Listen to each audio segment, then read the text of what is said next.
Soal P3K, Guru Kelas SD, Kompetensi Teknis Profesional, IPS, dan kunci jawaban bagian kedua.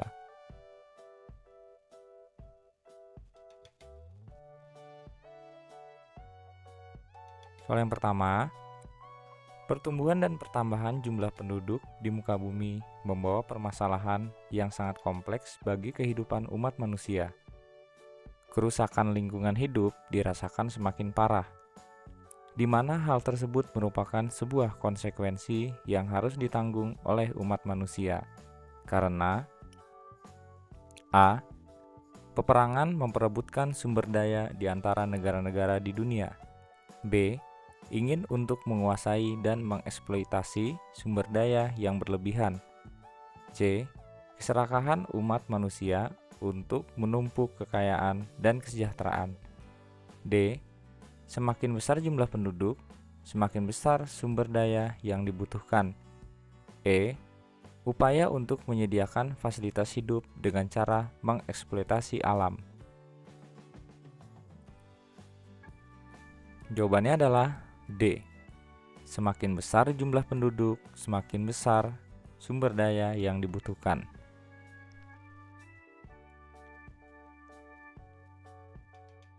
Pembahasannya, jumlah penduduk dunia menurut Biro Statistik Amerika Serikat mencapai 7,53 miliar pada Januari 2018. Cina, Amerika Serikat, India, dan Indonesia merupakan negara dengan jumlah penduduk yang terbanyak.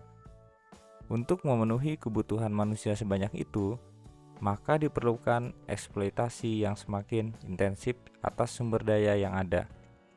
Kegiatan eksploitasi sumber daya dan lingkungan yang besar-besaran tanpa diimbangi dengan kesadaran untuk menjaga kelestarian merupakan sumber kerusakan lingkungan hidup.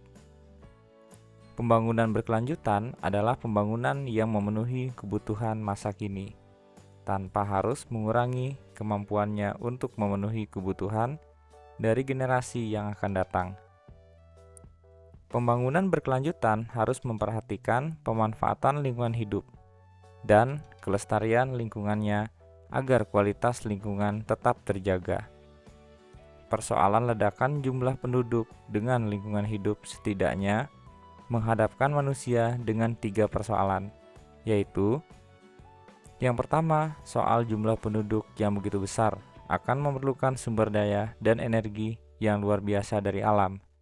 Belum lagi, dampak polusi lingkungan yang ditimbulkan pembangunan.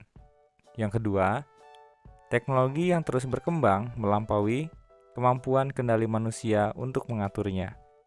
Yang ketiga, persoalan moral ketika pembangunan tidak dapat menciptakan perbaikan, tetapi justru banyak menimbulkan kerusakan lingkungan dan kehancuran daya dukung kehidupan.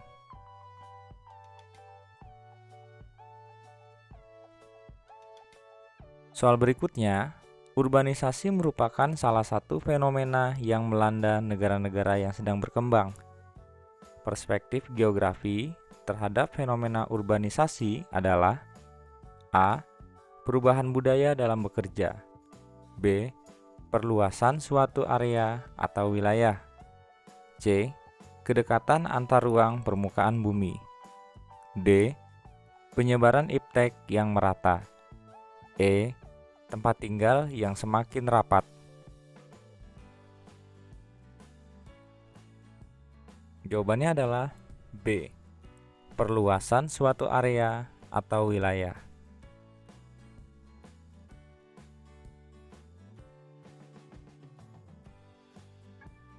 Bahasannya,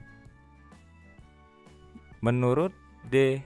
Buritzne, seperti dikutip N. Daljune pada tahun 1984, bahwa setidaknya ada 7 pengertian urbanisasi, diantaranya 1.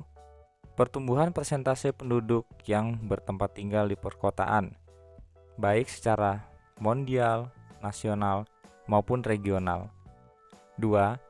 Berpindahnya penduduk ke kota-kota dari pedesaan. 3. Bertambahnya penduduk bermata pencarian non-agraris di pedesaan. 4. tumbuhnya suatu permukiman menjadi kota. 5. Mekarnya atau meluasnya struktur artefasial morfologis suatu kota di kawasan sekelilingnya. 6. Meluasnya pengaruh suasana ekonomi kota ke pedesaan. Dan 7. Meluasnya pengaruh suasana sosial, psikologis, dan kultural kata pedesaan.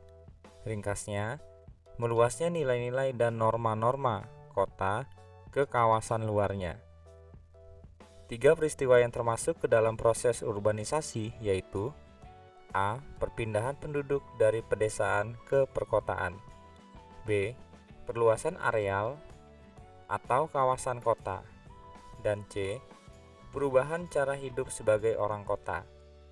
Dalam keadaan yang demikian, perspektif geografi tidak lagi hanya terbatas pada ruang yang disebut kampung atau perkampungan, melainkan terdorong pada kawasan-kawasan yang lebih luas.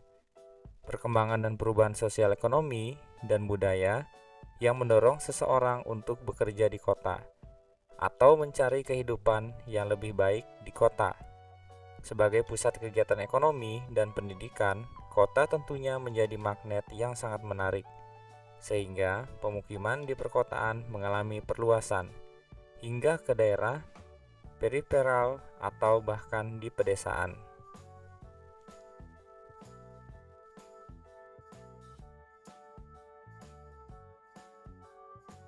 Soal berikutnya, dampak positif perkembangan dan penerapan ilmu, pengetahuan, dan teknologi terhadap masalah lingkungan hidup adalah memunculkan kajian tentang A.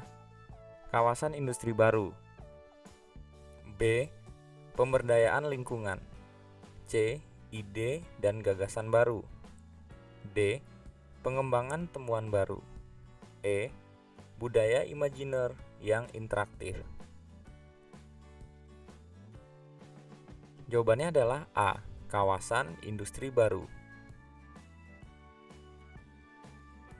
Pembahasannya, teknologi yang diciptakan manusia untuk lingkungan hidupnya menjadikan teknologi sebagai pengatur keseimbangan terhadap kerusakan yang telah dilakukan oleh manusia dan mengakibatkan manusia sangat ketergantungan terhadap penggunaan teknologi. Penemuan yang canggih dalam bidang industri ini menyebabkan dampak bagi lingkungan. Sasaran pembangunan dalam bidang industri harus ditujukan bagi upaya peningkatan kesejahteraan masyarakat, serta memberi kesempatan hadirnya industri baru untuk menyediakan sarana dan fasilitas bagi masyarakat. Dampak positif penerapan teknologi bagi lingkungan hidup dalam bidang industri yaitu diperluasnya lapangan kerja dengan berdirinya industri atau pabrik baru. Perkembangan industri bertambah baik, misalnya dengan penelitian dan pengembangan di bidang industri transportasi, elektronika, dan industri rekayasa. Berkembangnya tanaman sebagai bahan baku industri. Kapas untuk industri tekstil, kayu sengon, dan pinus untuk industri kertas. Bidang pertanian bertambahnya varietas baru dan unggul.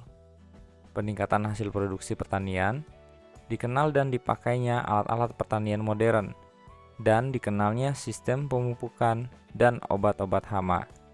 Pemberantasan hama dengan pesawat terbang di perkebunan.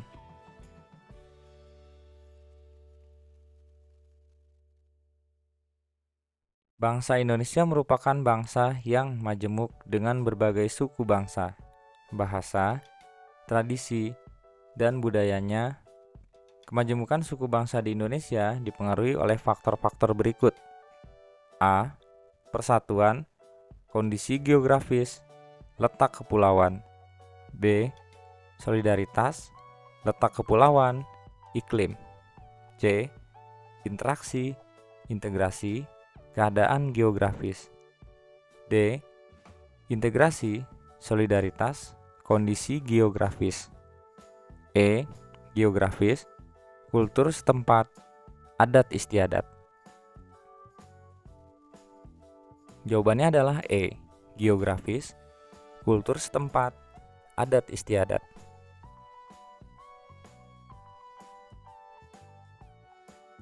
Pembahasannya, kondisi geografis Indonesia yang berupa kepulauan yang dipisahkan oleh laut dan selat memungkinkan penduduk yang menempati pulau itu tumbuh menjadi kesatuan suku bangsa yang terisolasi dengan yang lain.